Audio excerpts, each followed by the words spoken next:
Mga alam nyo ba na yung ating buko ay pwede talaga nating gawin itong empanada? At dito sa ating video ngayon ay lulutuin lang po natin ito sa ating oven, kaya ito po ay baked empanada. At yung ating empanada ay lutong mantika talaga ito, piniprito po natin. Pero mga ay kung may oven lang din kayo ay subukan po ninyong itong lutuin sa ating oven. Kung ayaw nyo po ng mantika, kung wala namang oven ay pwedeng prituhin at lalong pwede itong lutuin sa ating mga kaldero. At ganito lang po ako mag-form ng ating empanada, kaya tara, umpisahan na natin.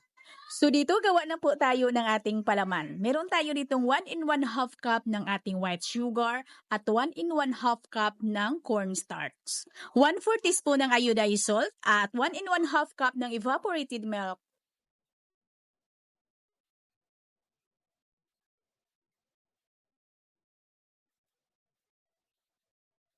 At lagyan natin ng half tablespoon ng vanilla extract at dito mga ay maglagay lang po tayo dito ng food color gel. White color po ito at maglagay lang po tayo ng mga 1 teaspoon lang. Haluin lang muna natin ito at iset aside. So dito sa ating kawali ay maglagay tayo ng 1 cup ng buko juice, ng sabaw ng ating buko at 1 cup na tubig. At hintayin lang po natin itong kumulo. At nang pagkumulo na, ilagay na po natin dito yung tinunaw po natin na cornstarch. At patuloy lang po talaga natin itong haluin. Wag lang po natin itong tigilan sa paghalo para hindi naman masunog yung ilalim. Haluin lang po talaga natin na haluin hanggang sa ito'y lumapot, hanggang sa ito'y kuminis at nasa katamtaman lang pong apoy ng ating kalan dito. At nang lumapot na at makinis na po yung ating mixture, ay ilagay na po natin dito yung 2 cups po natin na meat ng buko. At i-mix lang po natin ito sa ating mixture at pagkatapos ay patayin na po natin yung apoy ng ating kalan at isit aside lang po natin ito. Gawa na po tayo ng ating crust. So dito sa ating pabalat, meron tayong 500 grams ng all-purpose flour at 1 teaspoon ng iodized salt. At dito hindi po tayo dito maglagay ng asukal ha. Maglagay na lang po tayo ng 1 cup na tubig. And then masahin lang po natin yan. At pagkatapos ay isunod na po natin dito ilagay yung 3/4 cup na margarine. Pwede naman kayong gumamit dito ng pure butter, pwede ding shortening.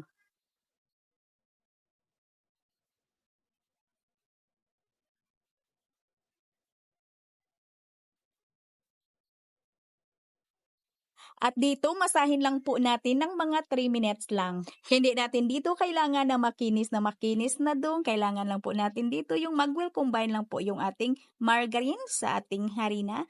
Ay okay na po yan. At putulin ko lang muna yung aking crust ng nasa 30 to 33 grams.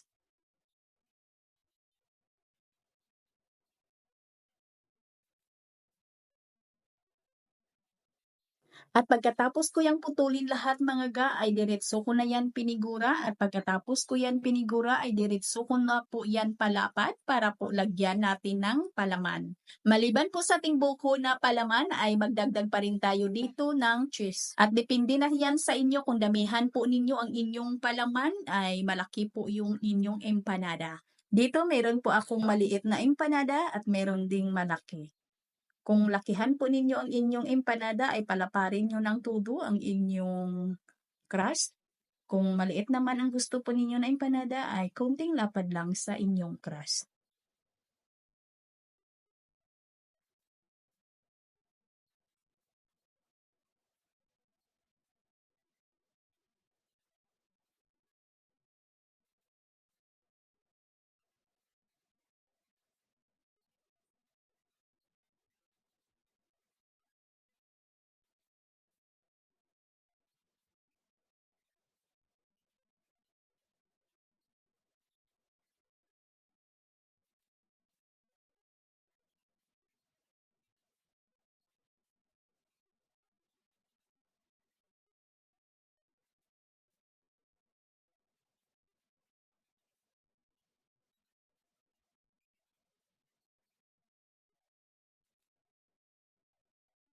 At kung lulutuin po ninyo ito sa inyong mga oven, ay banyahan lang po natin yan ng itlog at pwede na po natin yang isa lang agad sa may preheated 230 degrees Celsius for 25 minutes.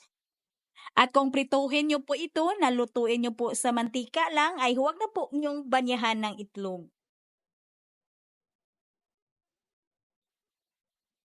Mga ga, hanggang dito lang po yung ating video. Sana makatulong po sa inyo yung ating recipe at nang kayo din ay kumita dito gamit yung ating recipe na ito.